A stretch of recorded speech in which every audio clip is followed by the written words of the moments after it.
Shalom, selamat pagi saudara yang terkasih dalam Tuhan Yesus. Kita bertemu lagi di hari Sabtu pagi, tanggal 19 Maret tahun 2022. Ini adalah berkat dan anugerah Tuhan yang boleh kita rasakan. Karena dari hari ke hari kita tetap dibimbing, disertai dalam kehidupan kita di dalam Tuhan. Ya saudaraku, sebelum kita memulai perenungan kita di pagi hari ini, mari bersama kita minta bimbingan Roh Kudus, kita berdoa. Bapa dalam kerajaan sorga, Bapa yang kami sapa dalam nama Tuhan Yesus, kami bersyukur dan berterima kasih atas kasih dan kemurahan Tuhan yang tak henti-hentinya boleh kami rasakan dari waktu ke waktu.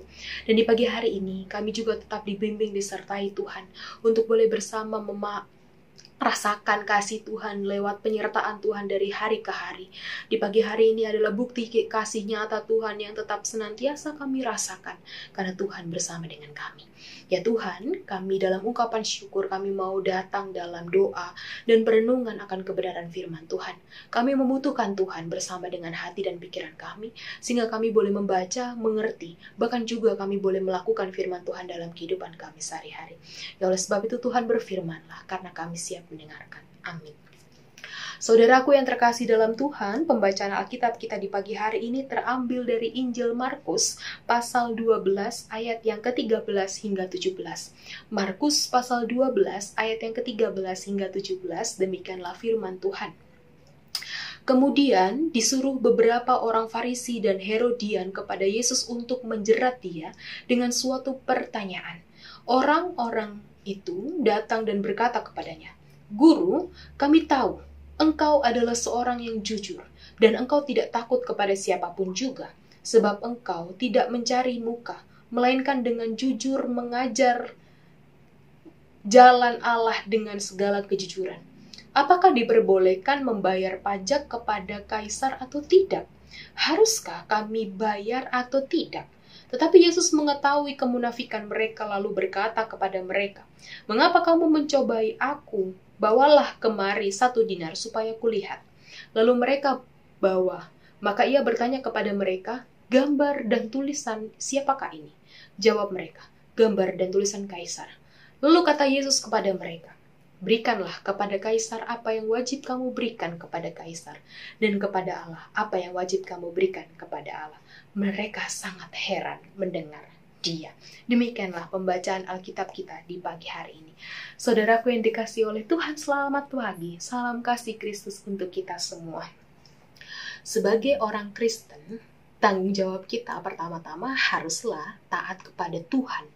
Karena Tuhan telah menciptakan, menebus kita dari dosa pelanggaran kita, serta Tuhan telah memelihara kehidupan kita. Ini adalah hubungan vertikal, hubungan atas dan bawah. Sekaligus merupakan sumber kemampuan manusia untuk bertanggung jawab pada dirinya sendiri, kepada saudaranya yang seiman, dan juga kepada sesama. Tanpa pertanggungjawaban kepada Tuhan Allah, maka tidak akan mungkin bertanggung jawab kepada diri sendiri dan kepada sesama. Dengan demikian, apapun yang kita terima dan kita lakukan dalam kehidupan ini, kita harus lakukan itu sebagai kewajiban yang nantinya kita pertanggungjawabkan kepada Tuhan. Oleh sebab itu, kita memahami bahwa pribadi kita selayaknya menjadi pribadi yang baik dan melakukan tugas dan kewajiban kita sebagai anak-anak Tuhan.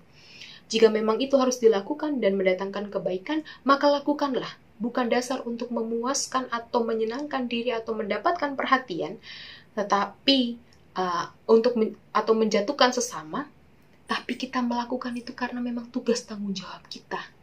Jika memang itu harus kita lakukan, meski banyak orang yang tidak suka atau ada orang yang berusaha untuk menjatuhkan kita, tetap lakukanlah selagi ada yang kita lakukan, dan kita lakukan itu merupakan kewajiban kita.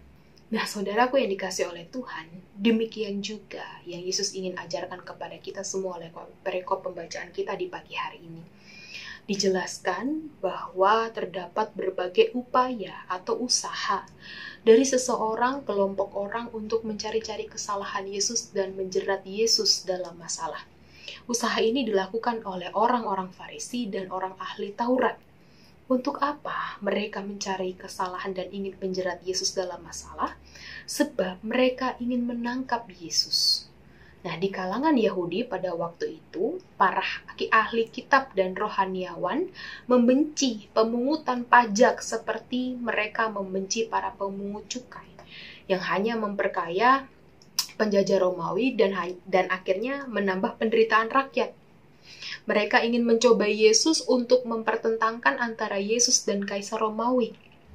Ketika hal itu terjadi, maka Yesus adalah rohaniawan yang menentang kekaisaran Romawi, dan tentu saja ini tidak dapat menjadi alasan penangkapan Yesus. Jika Yesus menyetujui pembayaran pajak, maka jelas Yesus adalah guru yang tidak memihak kepada rakyat kecil, sehingga banyak yang akan menolak dia di Yerusalem. Namun saudaraku, Yesus tahu maksud jahat dan merespon pertanyaan mereka dengan pertanyaan yang bijak. Yesus memperlihatkan uang koin 1 dinar dan dia bertanya, "Gambar dan tulisan siapakah ini?" Jawab Yesus, membuat mereka menjadi terheran-heran sekaligus kagum. "Berikan kepada Kaisar apa yang wajib kamu berikan, dan kepada Allah apa yang wajib kamu berikan kepada Allah." Jawaban ini di luar dugaan. Yesus tidak terjebak pada perangkap atau maksud jahat mereka. Yesus membuktikan bahwa dia adalah guru yang berintegritas. Kewajiban kepada pemerintah harus sejalan kewajiban dengan Allah. Itu yang dimaksudkan oleh Yesus. Nah, dalam perikop di sini, Yesus menyindir mereka yang tidak mau membayar pajak, menjalankan kewajiban Allah tapi mengabaikan kewajiban yang lain.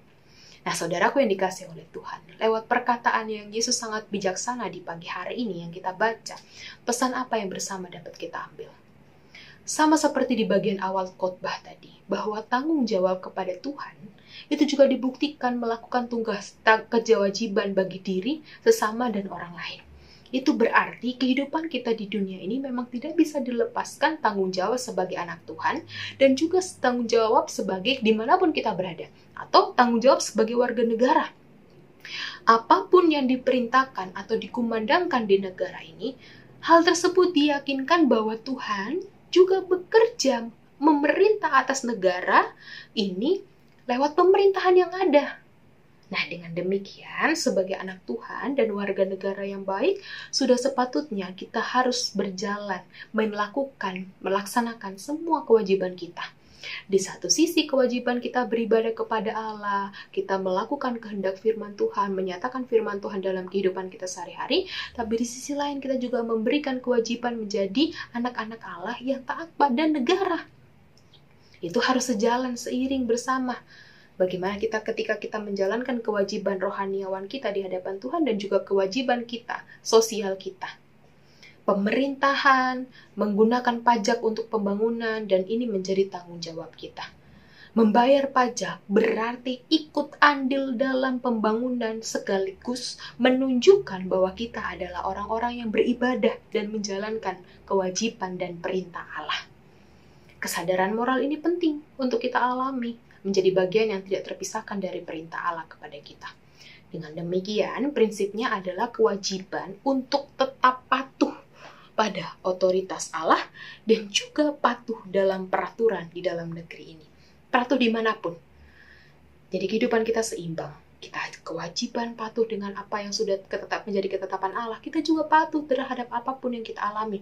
Baik dalam pekerjaan, keluarga, sosial, bahkan juga negara yang kita bersama kita tempati saat ini. Oleh sebab itu, kita tetap harus semangat. Kita tetap harus melakukan keduanya dengan penuh tanggung jawab. Karena itulah tugas tanggung jawab kita. Selamat melakukan tugas tanggung jawab kita masing-masing dimanapun kita berada. Tuhan memberkati kita. Amin. Mari kita berdoa. Bapa dalam kerajaan surga, terima kasih untuk firman Tuhan di pagi hari ini. Kami diingatkan bahwa kewajiban kami harus sejalan seimbang bagaimana dengan kewajiban kami di dalam Tuhan dan juga keberadaan kami dalam kehidupan kami dimanapun kami berada. Jadikan kami sebagai anak-anak Tuhan yang tetap takut akan Tuhan, yang terbukti bagaimana kami melakukan tugas tanggung jawab juga dalam kehidupan sosial kami dan kehidupan berbangsa negara kami. Biarlah kami memahami bahwa apa yang kami alami, kami terima di negara ini, kami boleh berada di tempat kami masing-masing, kota kediaman kami itu juga karena berkat dan kemurahan Tuhan. Sehingga kehadiran kami juga harus bertanggung jawab dengan apa yang ada di sekitar kami. Biarlah kami boleh menjadi anak-anak Tuhan yang arif, bijaksana, memahami firman Tuhan, dan juga menaati setiap peraturan yang ada. Karena kami percaya kehidupan di negeri ini, pemerintahan yang sudah terpilih atas turut dan kehendak Tuhan. Terima kasih Bapa dalam kerajaan surga. Ketika di akhir pekan ini, mungkin kami akan bersama menikmati liburan bersama keluarga. Kami akan bersama memiliki rangkaian-rangkaian apapun yang sudah kami rencanakan, biarlah kami boleh menikmatinya bersama dengan keluarga dan penuh sukacita. Baik maupun juga kami yang dalam masa tua, kami dalam kelemahan tubuh, kami yang dalam permasalahan, kami yang dalam sakit penyakit, kami mau serahkan sepenuhnya ke dalam tangan Tuhan karena kami percaya kehidupan kami sepenuhnya di dalam Tuhan. Kami siap dan kami mau melakukan aktivitas kami di akhir pekan ini karena kami percaya Tuhan tetap bersama dengan kami. Ini doa dan syukur kami Tuhan, doa permohonan kami yang kami mau peralaskan hanya dalam satu nama Tuhan kami Yesus Kristus. Kami berdoa dan mengucap syukur.